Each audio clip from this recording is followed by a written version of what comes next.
Bonjour et bienvenue. You are in the right place if you are here today to see AI in education with Professor Michael Mannino. This is brought to you today by the Federation of Alliance Française USA and the American Association of Teachers of French.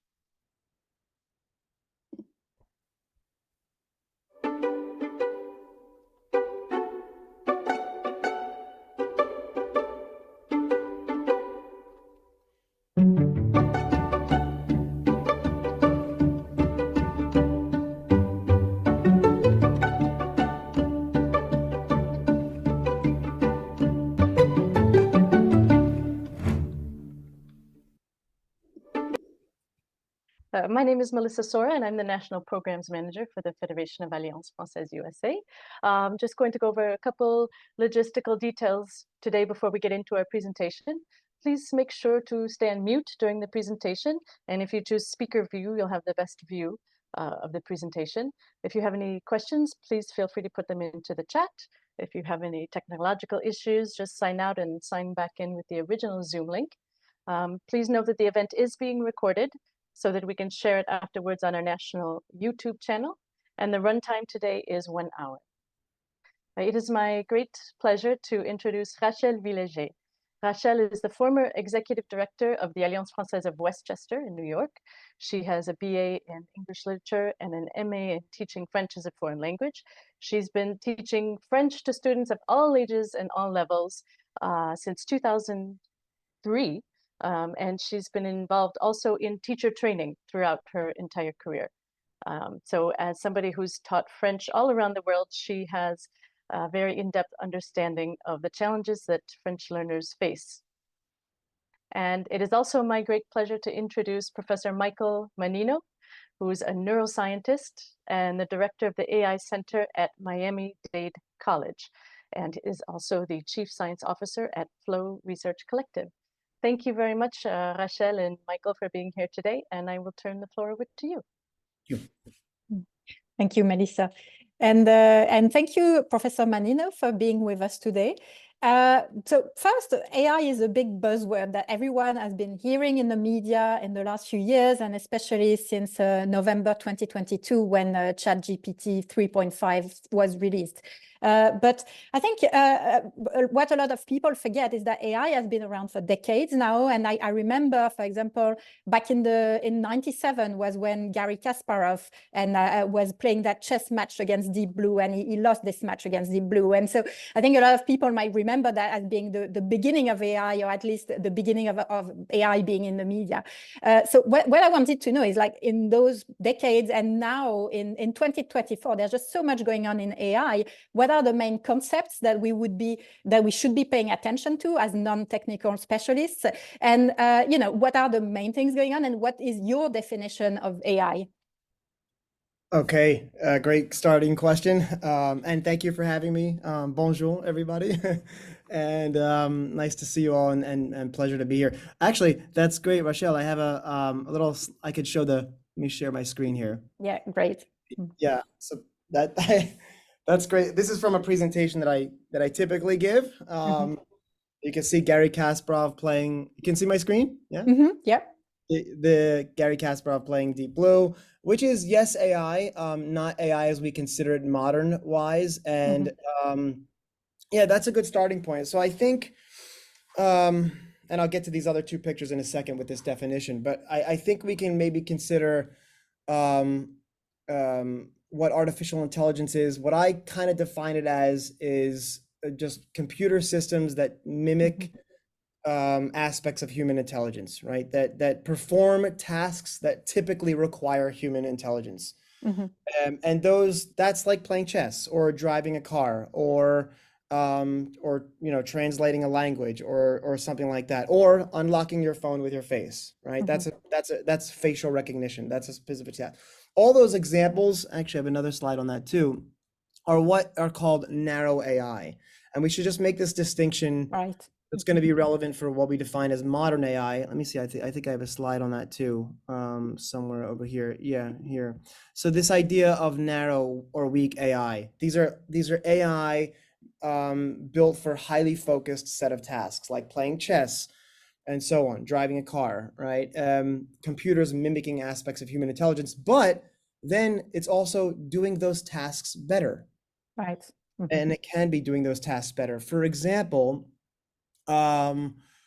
doctors can recognize a breast cancer, right, on a radiological reporting, for example. And AI can do that as well. So that's a typical human vision task that we do, but AI can actually do that better, right? And in fact, doctors make errors reporting those things, and AI can actually reduce those errors. Sometimes those errors can be up between, I don't know, maybe some people know better than I, but between 20 and 30% of the time.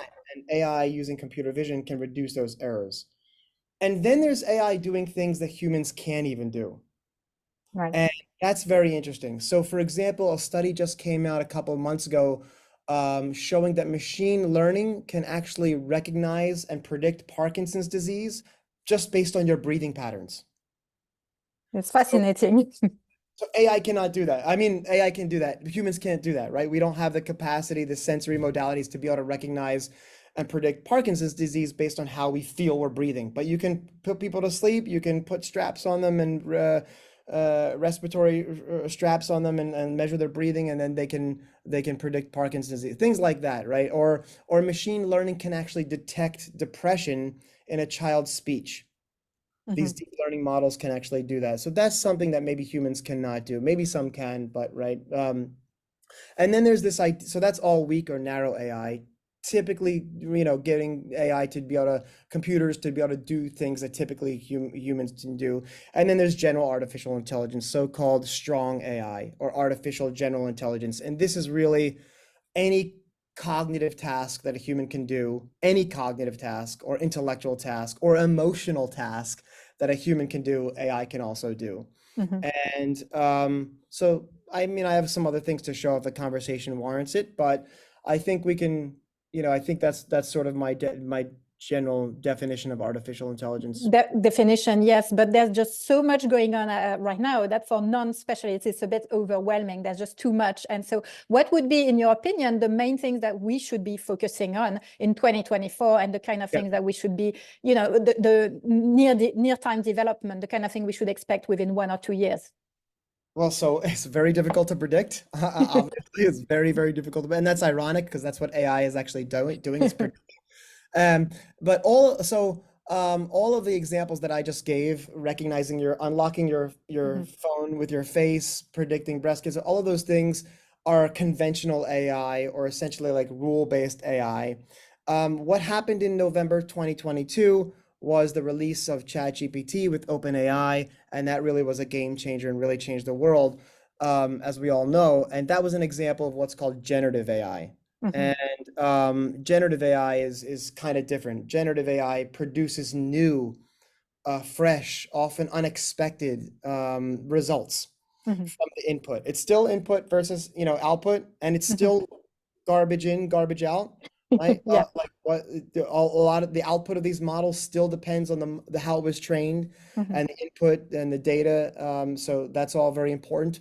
But generative AI, these large language models, these LLMs, are examples of generative AI. So they can create things that are new and fresh. And some people think that we are seeing signs, not folks like, and forgive me, I'm going to pronounce his name wrong in French, but Yann LeCun. I say Yann LeCun, big hero of mine. I completely agree with a lot of his sentiments about what we should expect. But I think that he won the Turing Award with Geoffrey Hinton, the godfather of AI, as well. And people are saying that we're seeing signs now of maybe low-level consciousness and sentience and moving toward artificial general intelligence. And that's really the number one thing. A lot of people now are saying that we can expect this notion of artificial general intelligence quite soon. Maybe in a year, maybe in 2 years, maybe in 3 years, whereas just a year ago, we were thinking maybe it would be 15 to 20 years. Yeah, right. It's accelerating quite quickly right now. And, Yes. and what I was wondering is because, you know, for us in education, we have a specific need and a specific focus, but there's just so much unknown that there's uncertainty, and we have to, you know, we have to just move on a day-to-day basis, try to improve the lessons. And so from the Right. perspective of directors, of coordinators, of teachers, considering generative AI can be unpredictable, whether we're talking about LLM, the large language models, or if we're talking about image or video or sound, because we can now do sound generation. How could we use these, keeping in mind the threats and weaknesses of this kind of Yes. technologies in education in particular? How can we use these, and what are those, is that what you're asking? Like, how can we use these to our advantage? What are the opportunities, and maybe then what are some of the concerns and threats? Yes, the kind of things that we should be keeping in mind and be careful about, because there are definitely risks to using these new technologies without knowing what we're doing. Yeah, I think one of the biggest risks is dependence. We can maybe become too dependent cognitively on these things, and that can take away from our ability to learn, training our brains for working memory, those kinds of things. So critical thinking, like those meta skills, I think are really, it's what I call meta skills. So there's not like there's skills, like there's learning Yeah. a language, right? But then there's a meta skill, which is learning how to learn. Yeah. And let me just see, I got something confirming. Yeah, and the higher order thinking skills as they would be defined in the Bloom taxonomy, right? Exactly. So, and those extrapolate, so creativity, resilience, critical thinking, metacognition, those are some things that AI that we need to hold on to and develop: ethical considerations, empathy, compassion, intuition. All of those things we can bring to bear to use toward learning languages better. And I think so that's one thing. Again, garbage in, garbage out. So making sure bias and those things are concerns as well. But there's massive opportunities, right? So one of the biggest one is personalization. We can use these large language models to, and that's something similar with conventional AI. So it's personalization, right? My Netflix understands my personal preferences. Right. Phone can unlock my face, and so on. So tailoring learning experiences to specific individuals that vary in the way they learn, the speed at which they learn, how their past and their behaviors and their biology, what those things bring to bear on how folks learn is so important. And we can use these large language models and AI to be able to leverage some of those things behaviorally and biologically, to be able to enhance and personalize our learning experiences. So I think that's good. That's one thing, personalization. I think efficiency and productivity, artificial intelligence can, as everybody knows, these large language models can seriously automate tasks like quizzes and grading when we're learning languages, and assessments and all those things. They can be used. So there's this notion of multimodality with these large language models. And just to bring everybody on the same page there, multimodality is this idea of going from, like, so in large language models, we input text as the prompt and we get out text. But we can also input pictures and get out text.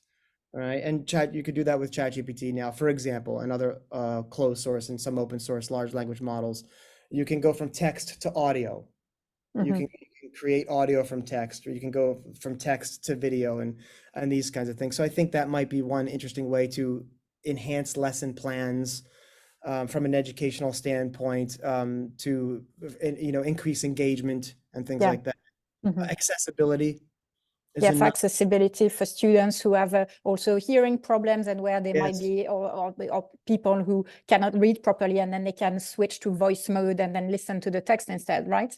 Exactly, right. So accessibility is a huge component. So AI can really help us supplement and be more equitable in our educational and pedagogy and things like that. So I think those are very powerful advantages and opportunities for large language models, and it's only getting better. It's only going to get better. And I mentioned those things before. Let me actually show this slide real quick. Right. I love this slide. Let me see if I can find it. I think this is going to be very helpful for folks. Here it is. Okay, so this is, talking about some of the differences in human intelligence and artificial intelligence. Human intelligence, yeah, there we go. Human intelligence is, we're good at making decisions in complex situations. So this acronym of VUCA: volatility, uncertainty, complexity, and ambiguity. And we live in a very VUCA world, and humans can make decisions on complex things. So that's good. Generalization and transfer learning, moving from one domain to another, very important. Emotions and empathy. I already mentioned things like innovation and creativity. Artificial intelligence is very good at things like recognizing patterns far beyond human capabilities. Oh, there's a connection between Parkinson's disease and your breathing rate. Wow. Speed and efficiency. Obviously, humans are pretty bad at that.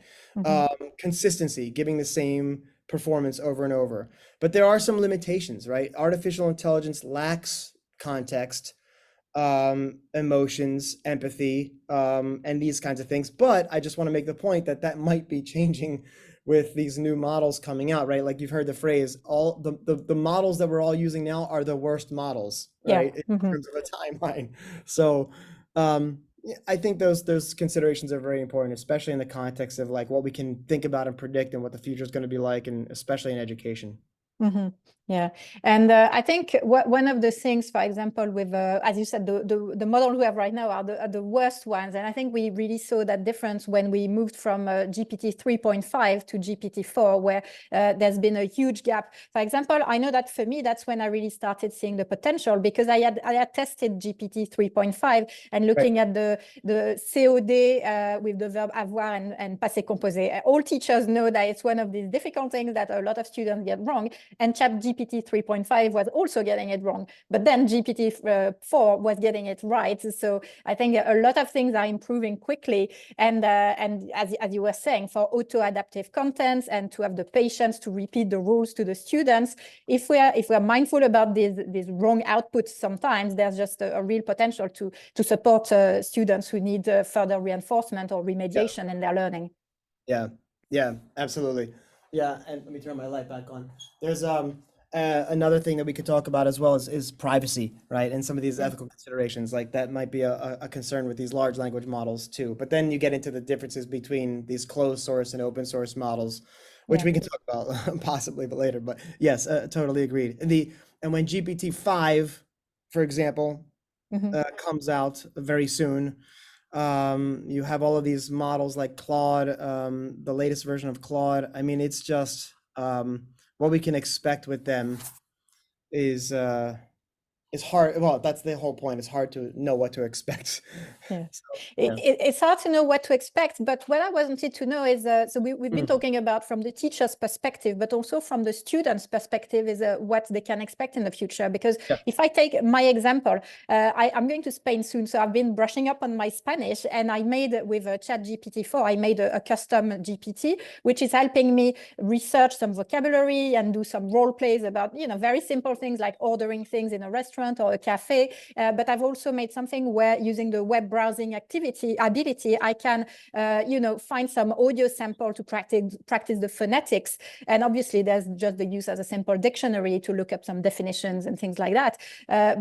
So in the future, from the student's perspective, again, knowing the limits of the models, what do you think we can do as teachers to help students use these models properly and in a way that's going to be productive for their learning rather than reinforcing some issues in their learning? Well, I think from the student's perspective, some of the things that we as educators can do is use our, like, again, back to our human capabilities, right? Using some of our ability to communicate with students to vet the output of the large language models, first of all, but then understand their context, right? And understand that they have desires and wishes and abilities and capacities and drawbacks and flaws, as that human interaction component, I think, is something that's that we can really leverage with the future, especially from a pedagogical, educational standpoint. And there's not to get too sciencey, but there's a real underlying biology to that, to interacting with students. in the classroom or virtually, right? There's a real underlying biological aspect to not like the behavioral cues, Mhm.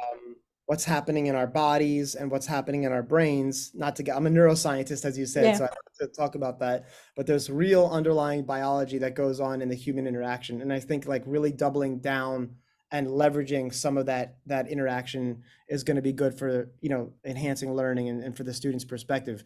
Um, so that's I think a very important thing. Mhm. Yeah. But But so yep, yep. sorry, just to go back, because you were talking about the neuroscience aspect, and you were saying earlier that we have to be careful about what we delegate and not to delegate too much, because if we get lazy on some things, maybe we won't be able to do them so well. Or is this something that might be a problem? Or because when you were talking about threats and opportunities earlier. Yeah. Yes, so there's in learning, working memory, your ability to learn, your ability to remember words, remember how to translation and these kinds of things. All of those things are affected by human interaction and what's going on in our bodies. And so and my point is that there's very those things about how humans learn, right? And these meta skills that I was talking about are so important that right now those are some limitations with using artificial intelligence, right? There's a lot of ways that we discussed we can enhance learning for students, but there's things that it can't do. So that's all I was sort of referring to. Right. Things that are going on with your heart rate, with your stress levels, for example, what's going on with your autonomic nervous system, right? So we have the sympathetic, which is the fight or flight response, and then the parasympathetic, which is the calming response. And we want to be in a calm but alert state when we want to learn and remember things better. Right. And all of those things, those behavioral and biological cues affect the way we learn. And I think it's we can use AI to supplement those things, but those are things that from a student's perspective, right? From a student's perspective, it's important that we as educators understand those kinds of things to be able to have an optimal outcome. Right. And Yeah. so I guess the best way to see it is to think of it in like in an AI augmented manner of teaching and learning, where educators and also the administrative team can use AI to do some tasks and to speed up some of the tasks. But then so focus on what we do best as humans, basically, and then delegate some other things to AI that might be quicker, or where they can do it and we cannot. And also from the student's perspective, just having less frustrating and less waiting times maybe for some things. What do you think is the best way of doing this? Doing enhancing that, or like Just for if we want to do AI augmented teaching. oh yeah, And so what task we should focus on as yes, human beings, where we perform better than the machine, and what tasks we cannot do that well and we should be delegating to the machine, basically. right. So things like understanding context, right? So contextual judgment, emotional support, those kinds of things I think are very important that we can amplify our own human abilities. I think that's important. So understanding the context of the student. Did they wake up on the wrong side of the bed? Did they have their coffee? Did they have the fight with their spouse or brother? So there's that empathetic compassion that I think is so important for education. Number one. So understanding context, but then the emotional support is so much that AI really, maybe some AI can do. It's maybe we'll be able to do in a year from now, who knows? But in using your intuition, those things that I was talking about earlier, right? Using your intuition about how back to this human interaction, you can read the facial expressions of your student. Yeah. Right, they can read yours and those things, and so those little nuances about behavior can really affect the way you structure your lesson plans, or you're interacting with a student, or something like that affect learning. So those are ways that we should leverage our own human abilities, and then amplifying learning experiences with AI is these things that we were sort of hinting at, like, and discussing, less grading, lesson plans, Mhm. like you built, right? You built a GPT for Spanish to help you Yeah. with your Spanish and structure a lesson plan, and then you can ask it to ask you questions about it, and so it's a great supplementary tool for those kinds of purposes. So yeah. Yeah, the one thing it cannot do at the moment, I don't know if it will be able to do it in the future, but give me accurate feedback, because even when I switch it to voice mode, it might hear my pronunciation, but still cannot tell me exactly if my pronunciation is correct or not. And I guess for this, it's going to take a while before we can have a high quality feedback for this kind of things. Yeah. Even now, when like use ChatGPT on the phone, it has these disfluencies, right? Yeah. It will, or these, or you can even hear like some breaths coming from. So those things we're really getting close. We're really getting very close to mimicking the full experience. So all of the things that we're actually discussing right now, and I do think that like there's a lot of criticism of AI and what it's capable of and what it will be. I mean, I'm pretty fairly certain that it will be pretty capable of everything, and we won't be able to tell the difference, and it kind of won't even matter, Yeah. we're interacting. But in that case, so as educators, you were talking about, yes, the empathy and sympathy with the students, and reading their emotions. And I was thinking, don't you think as well that motivation is one of the ways where really the teacher is going to keep a key role, because we can probably motivate students more, and for all the the reward process of learning a language and facing the fear of learning a language? Or do you think AI can also help with that? Great question. I think, I think AI can help with that. Let me think about that. Actually, that's the motivation point is great. In many ways, AI can help with that because it can draw out, it can probably draw out aspects that motivate you and emphasize those. Those are what I was talking about, this tailoring of your learning experience, right? If it understands you as a student really well, maybe even better than you, the teacher, understand. I mean, just going back to a couple of like Yuval Harari talks about, he was actually in an interview with Mustafa Suleyman, who is one of these also godfathers of AI. He now the CEO of Microsoft AI. He his model Inflection was called Hey Pi, the large language model, and it was a more compassionate, empathetic, softer, kinder, gentler, than responses than ChatGPT. So already they're working on this idea of empathy. But I was getting to something. So you can really draw out what you're good at. And so, yeah, that's what I was going to say is Yuval Harari talks about, well, hey, the AI can know my sexual orientation before I do. That's the Wow. world. That's the world. Like that's what he was saying on this interview, right? That's a possibility. If it has all of this data, it can understand aspects of ourselves better than we do and before we do. And that is very possible, and that's coming probably very soon. So in that sense, I would say there's a very real possibility of AI enhancing motivation because it can understand you and what motivates you and then what doesn't motivate you, and then emphasize those things and draw them out and then get you to learn better, and those kinds of that seems to be a very real possibility. On the other hand, however, I would say there's that's with data, but I would say that there are probably some concerns with that, and maybe some, maybe the idea of getting you to be motivated is more difficult in some respects, right? Because it can get things wrong, and the hallucination. And it can enhance the frustration and then discourage you in some ways. Yeah. There's also this like really interesting component I was just thinking about education, like gamification, right? Yeah.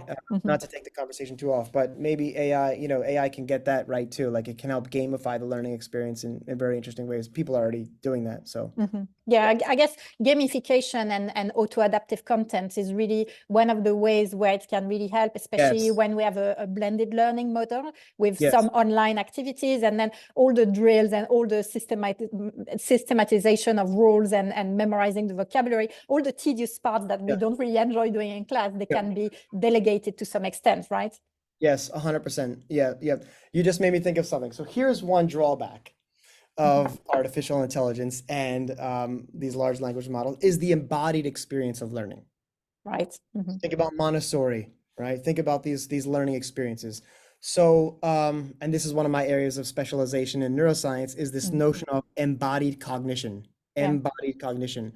And so what that states is that cognition and learning is and all of cognition, like working memory, learning, language use, perception, attention, all of these things are constrained and really dependent on are having a body and being able to move around. So look at, like, I'm gesturing right now. There's a Yeah. whole rich literature in neuroscience about how gestures affect meaning. Studies where you keep your hands still versus moving around, and the brain actually has trouble understanding big objects versus small objects. A really interesting study came out last year showing what they did. It was a language translation study. So the subjects were learning Chinese, Mandarin, and they were translating those words. And one group was just learning the words. One group was making gestures with the words. And really interestingly, the group that made gestures and embodied those learning experiences better remembered those words. But not only that, when they were put in scanners, and they were asked to memorize the words, the group that was making the gestures, parts of their brain were lighting up that were the motor parts of the brain that were making the gestures, even though they were laying still in the scanner.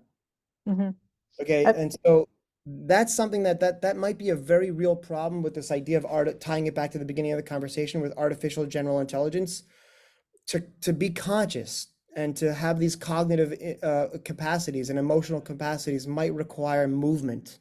Yeah. At least from an evolutionary perspective, right?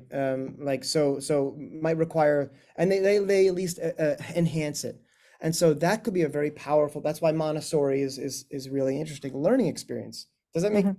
I hope that it makes sense. And I was thinking about how, as you were saying, we can already study that, but with MRI scans, it's going to take some time before we have enough data collected to see, where it might be a threat or where it might actually not be a problem. But I was thinking, since you're talking about Montessori, this will also make me think of Piaget, because, we're French. So we talk about Piaget all the time. And Piaget is also about, how the peer learning is important. And so, the proxemics and the kinesthetic aspects of learning are key as well to the experience. And again, the screen time exposure is a big problem that we talk about a lot in French education, because we know that if we have especially young learners, if they're exposed to screens too much, maybe they're not doing something else instead. And so I guess that's what you mean, where we have to be mindful about the combination of these different learning modalities, right? Yes, correct, 100%. Leverage the ones that we're good at and use AI amplified to the ones that we might not be so good at. And that's really the whole point. I saw somebody put the extended mind in the chat. Yeah, exactly. That's exactly right. But yeah, that this notion of embodiment is so important, and being able to talk about multimodal models, right? Yeah. And talk about multimodality. Like movement is something that we are good at, and AI right now is not good at unless it has a body, and even then it's not so good at right now. So basically, in our language classes, we can focus a lot on role plays and maybe do more role plays in the classroom and more task-based learning and more also, I guess, collective learning, where we have more than one person working on something together, like students working on group projects, where we cannot really do that with AI, or not to the same extent. And then we can delegate the drills and the memorization and I guess the lower order thinking skills to AI, and then the higher order thinking skills we keep in the classroom mainly, right? Yeah, great point. And just to like dive a little bit deeper into this idea of collective learning, Mm-hmm. This is sort of what I was hinting at earlier. So collective learning is better than individual learning. And in fact, we can prove this biologically and neuroscientifically, neurobiologically. Our brains literally synchronize. Our heart rates synchronize, and you've heard the term teams on the same wavelength perform better, or we're so in sync, or we have chemistry. Like those, there's an real underlying biological truth to that. Mm-hmm. And it's actually been shown in studies that students, when they synchronize in a classroom, there's a joint neuromarker, Mm-hmm. a joint neuromarker for all of their brains being in sync. And when they have that in the classroom, they have better learning outcomes. They get better grades. They perform better in tests. So if they could all get calm together, you get increased task learning performance. So there's a real, that's what I was sort of hinting at. There's a real underlying biological truth to this idea of collective learning. And of course, that's something that AI can facilitate, right? It can design group activities and help us enhance our creativity, and so on. But yeah, that's a great point. Yeah, so learning is still a very social experience in general. And so there's some things that can be replaced or delegated, and some others that are just better to do in a group setting and in a traditional way, in that we can facilitate interactions. And as you were talking about, boost the motivation and have the empathy that AI cannot do. One thing that I wanted to ask you, because we've been talking about a lot of things, but earlier you mentioned open source models and how there's a lot of different models, and you were talking about Claude, and you were talking about ChatGPT, and there's Gemini, and there's also Mistral. And so I'm French, and so you were talking about Yann Lequin earlier, but I think one of the things that some French people might have heard of also is Mistral. And so would you be so Mistral, which is open source for people who don't know, and so would you be more do you think models like Mistral, which are open source, are better, or ChatGPT and OpenAI, which is your team basically? That's a good question. I am very bullish. I'm very optimistic for open source models. I would say. In fact, I was on a fireside chat. I don't know if your audience knows this, but I was on a fireside chat with Clément Delon, the CEO and founder of Hugging Face. He came here to the AI Center, and we did a fireside chat. It was wonderful. I think there's advantages and disadvantages to both, right? So like advantages to open source models are things like, transparency, right? Their costs are lower. You have better, community support and things like that, right? But there might be some disadvantages like security, for example, and so on. And so likewise, there's advantages and disadvantages to closed source models as well. So like intellectual property and innovation, and likewise cost and things like that. So I think there's advantages and disadvantages to both. I think a lot of the open source models, I agree with Clem on this, that a lot of the open source models are going to rival and are now rivaling some of these closed source models. But I'm also a scientist, and I'm really I'm a big proponent of, I should say, open source science and sharing data and those sorts of policies and regulations. So I'm a big proponent of open source model and Mistral and things like that. So yeah, I think that's probably the way we should go. Yeah, and you were talking about security issues, but can you clarify? Because I think, for example, I remember Yann Lequin talking about the fact that open source is actually more secure and safer because you have so many sets of eyes looking at the code and how things are working. And or do you think it's actually safer when it's a private solution or an open source solution? I mean, if the code is available, if the code is publicly available for anyone to exploit, that might pose a security risk. If the code and those kinds of are not actively maintained, that might pose a security risk. So I think I agree with him in some points of what he's saying there, and I mean 99% of the time I'm totally in agreement with him, like I said in the earlier. But yeah, so I mean it's very difficult to say, but I think that open source projects could be more prone to security risks than closed source projects, even though you have a bunch of eyes, and all of the data, the code are publicly available. And at least it's harder to maintain, I would probably say. Like if you think about like some of the support and maintenance, right? You get the community support, that's great, but it might not be as reliable and timely as you get with like dedicated support teams and closed source projects. So I think it's a balancing act. So from the perspective of a small organization like Alliance Française, are small nonprofit organizations, or from the perspective of educational institutions in general, what do you think might be a better fit, considering that we also all operate at different scales and we might not exactly have the same needs? You mean in terms of using LLMs for teaching? LLMs and AI in general, which kind of solution might best fit our needs, considering we all have different scales, and some Alliance Française is a big network with more than 800 in the world, and some are smaller and small local nonprofits. Some of them are bigger, but we don't have all the same needs. And when it comes to the security issue and privacy issue in general, you think open source might be better or not? I mean, yeah, I would say for the nature of what you're doing and the scale of what you're doing, open source would be fine. Sure, I think that's fine. And again, then in that kind of sense, for your context, you can leverage some of the advantages, as I was just discussing, of open source models, because they are passing these benchmarks of closed source models. So I think that should be fine. But then there's a lot of other tools out there that are proprietary and behind paywalls and so on. So I think probably a mix and match and looking at some of the ways to combine some of these closed source tools with open source large language models would be most beneficial right now. There's always also security risks with putting data into these closed source models, right? And adding to their training data. So especially when it's personalized information.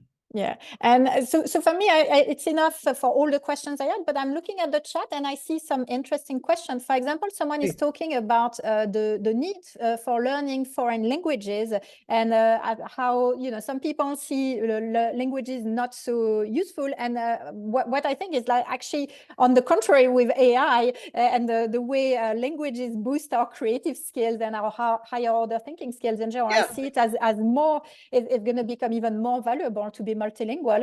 But yes, it's just, I don't know if you can check at the questions directly, but I see some people are talking about the utility of languages and the need for learning languages. How do you think AI might change this?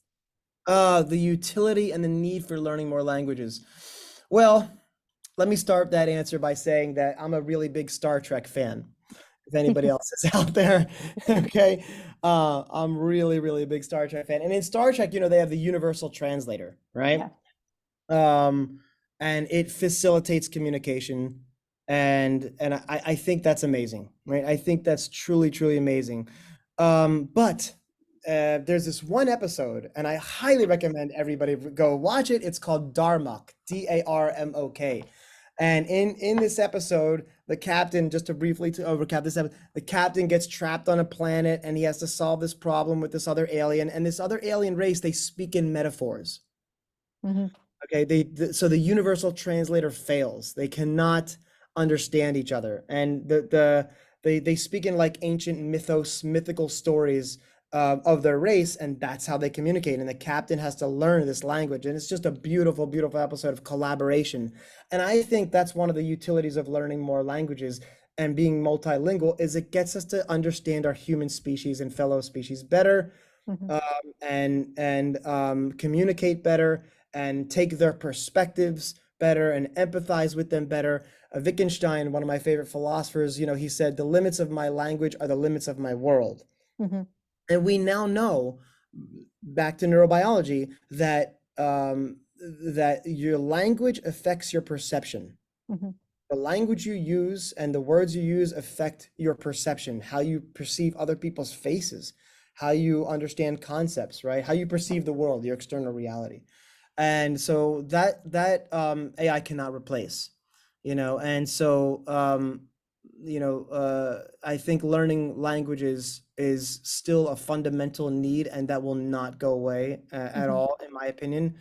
It might, like the calculator came into math classes, and that was a lot of controversy about should we allow calculators in math classes. Now we're doing the same thing with ChatGPT and having all of these debates about taking away from our cognition and our critical thinking skills, and things like that. So there is a very real concern there, but that's where languages comes into play. Like, that's one thing that we can use AI, if in the right way, if we get it right. And again, we have a short window to do that, to be able to enhance our ability to understand our fellow human beings. So I think that's, yeah. Yeah, and I think someone was mentioning our culture as well, and context is something where AI might not be performing so well. I think it was Yann Lequin who was talking about that as well, that a word in English might mean something to one Anglophone and mean something else to a different Anglophone, based on their context and their culture. And so I think here languages are still going to be relevant, right? Very very relevant. Yeah, this was um uh, yes, and there's in our communication and the way we think and rationally converse with each other, language is so important, right? Like, there's this idea of equivocation. I think that's what he's talking about, right? We can semantics, right? The word can mean one thing in one context and another thing in another context.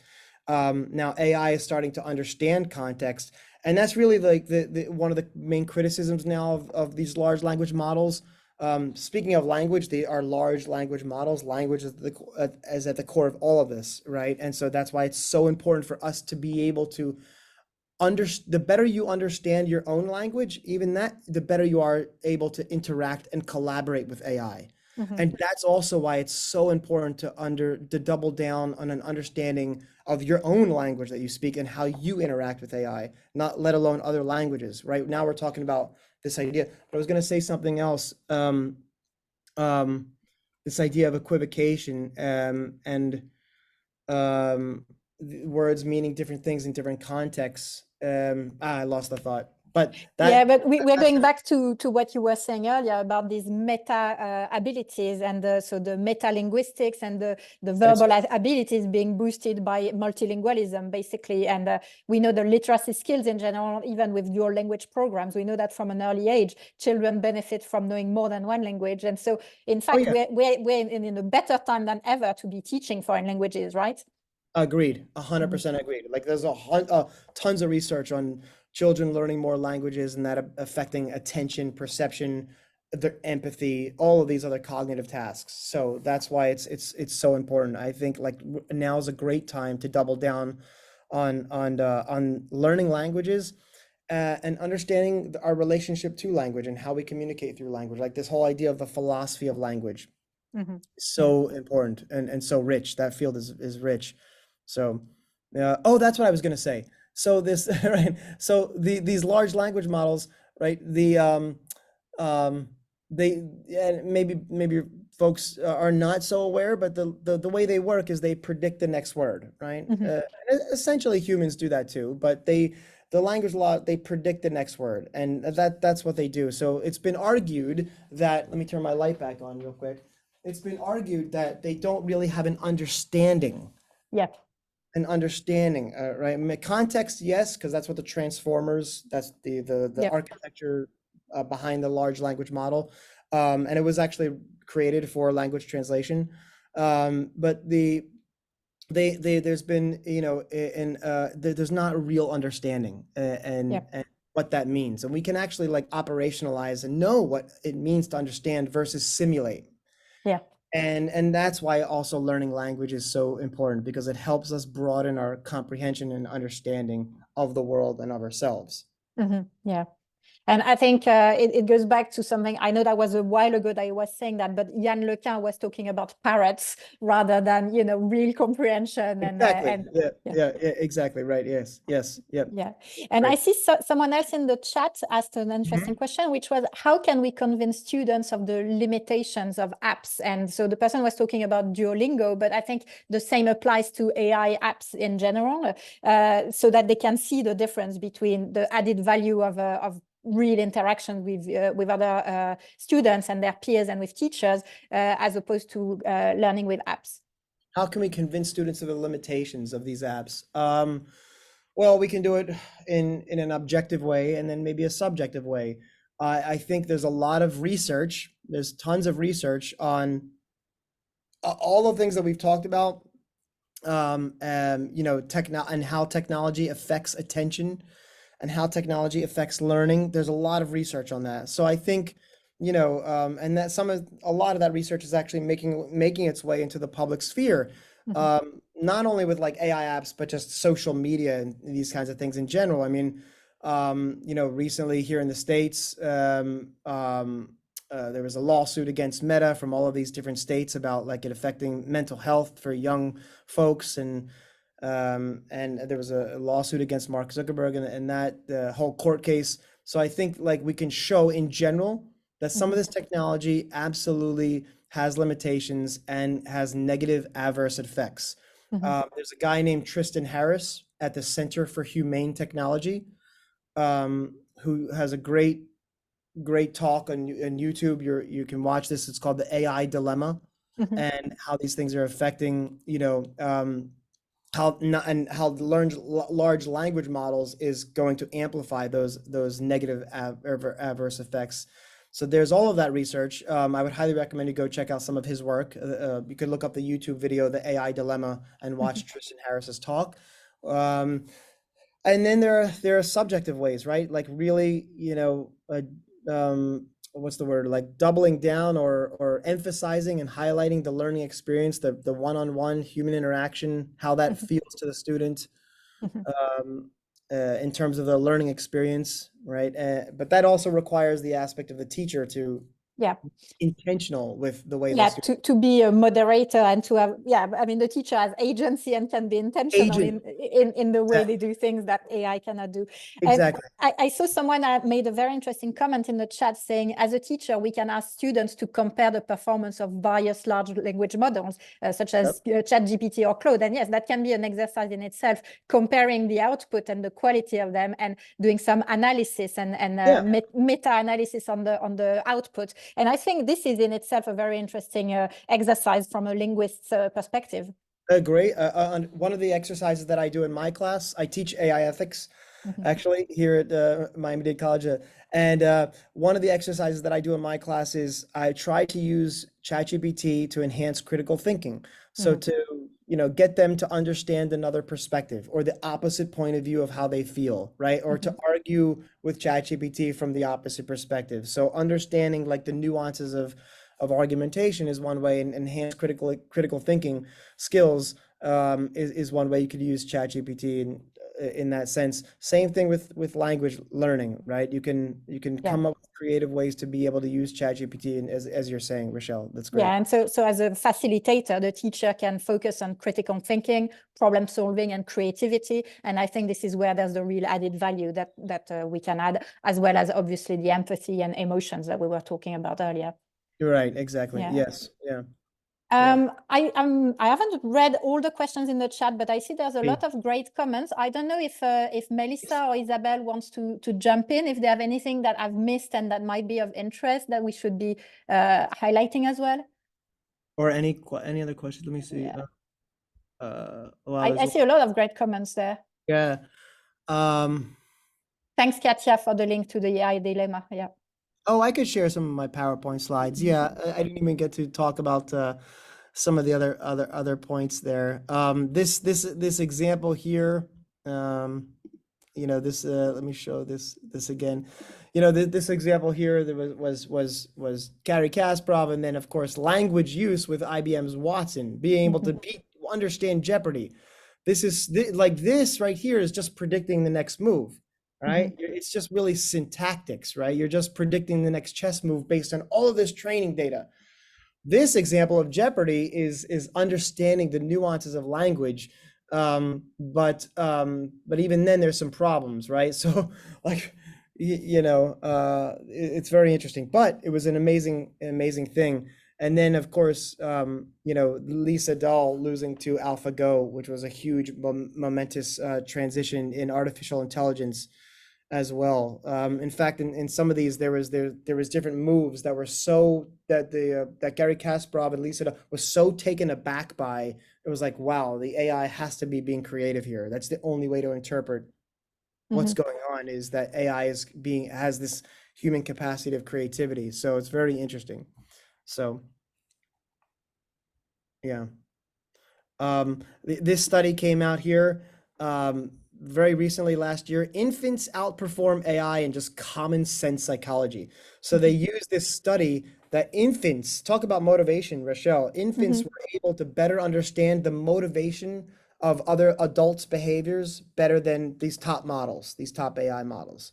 And so there are very, very real limitations to what AI can do, right? It takes all of this data to get an AI to recognize the difference between a cat and a dog, right? Tons and tons of data that's labeled, that's trained upon. Whereas infants, because of the way we learn and use our bodies and the multimodality of our learning, we can just a few inputs, and the baby can learn the difference between a cat and a dog.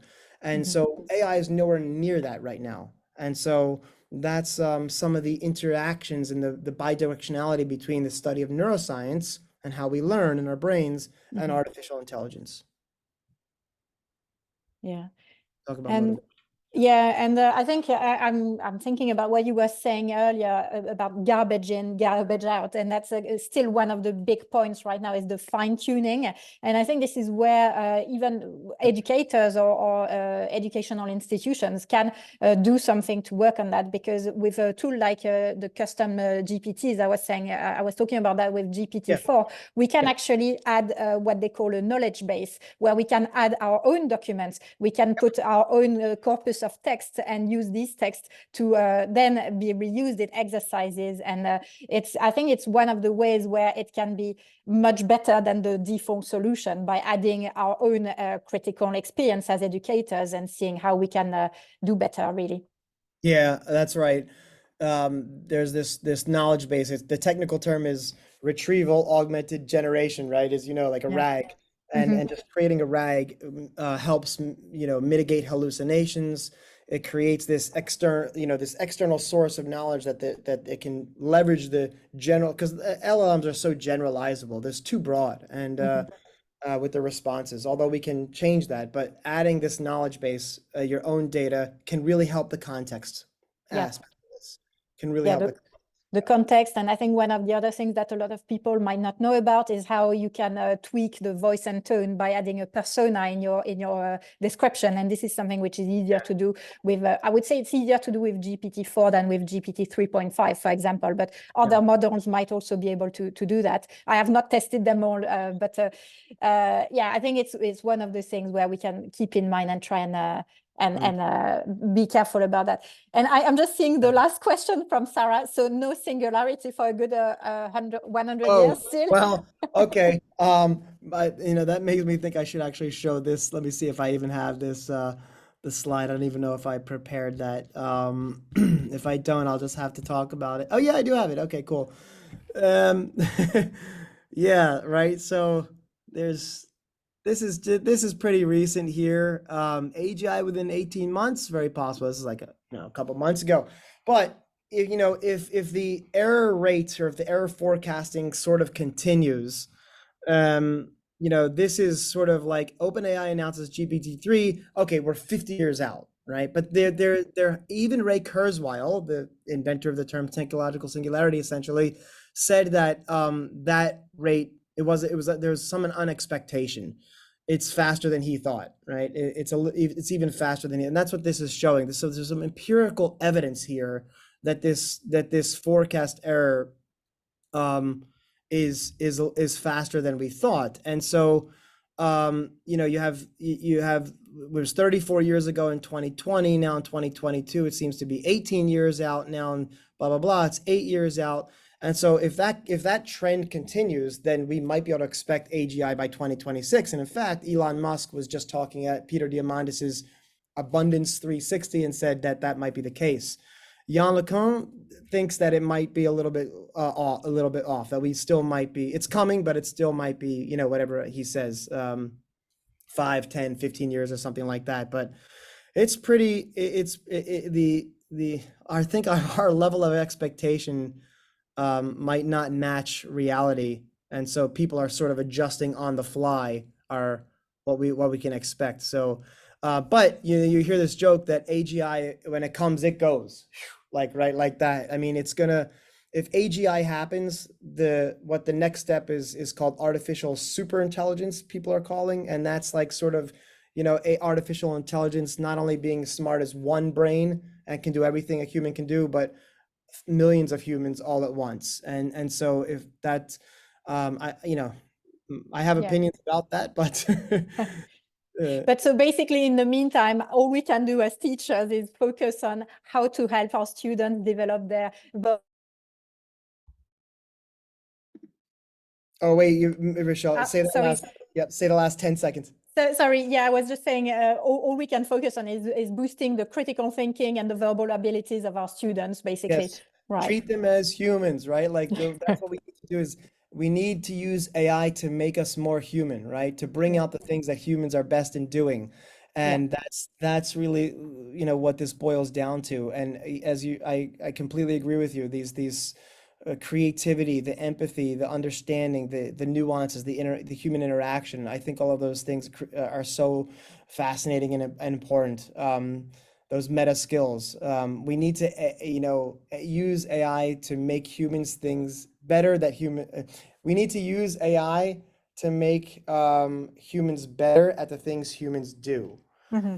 And that might change, because AI might be able to do those human things better than us, right? As I was saying a little bit earlier, not in a narrow sense, but a general sense. But right now, all we can do is that. Okay, right.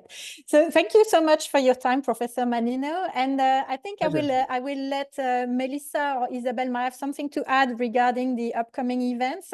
And I just want to also remind the AF teams and the teachers in general that I've been testing some of the models, and I'm looking for beta testers as well. So they're welcome to contact me if they want to test some of the tools that I've been mentioning, like the ones to practice role plays or to create exercises. And this is something that I can help with. But Melissa, if you want to add anything else?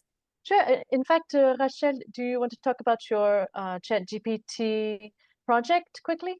I can talk about it very quickly. So basically, what I've been doing is I've been trying to do a few, so they're called custom GPTs, which are, so they're based on ChatGPT-4, but as I was saying, you can add some personal document, or you can change the voice or the tone of your GPT, and you can narrow the context. And that's one of the main things that Professor Mannino was talking about. And so some of the things I've been doing, they're focusing on, on role plays, or on creating quizzes, or on creating just vocab lists or flashcards or things like that.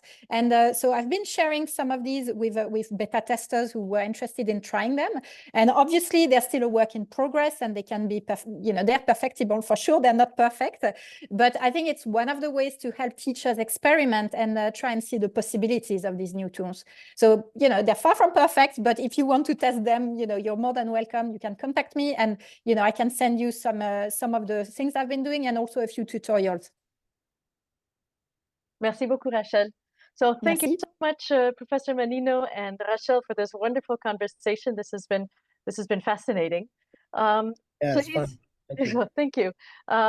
We have another event this evening at 8 p.m. Eastern, Le Bal Perdu, about traditional dances in French, and then, which is open to the general public. And then our next chapter chats just for Alliance Française chapters will be on May 17th for programs for children. So thank you all for coming today, and have a wonderful afternoon. Merci et à bientôt. Merci. Merci. Thank you all. Have a good one. Bye-bye. Take care. Wow. Thank you for having me.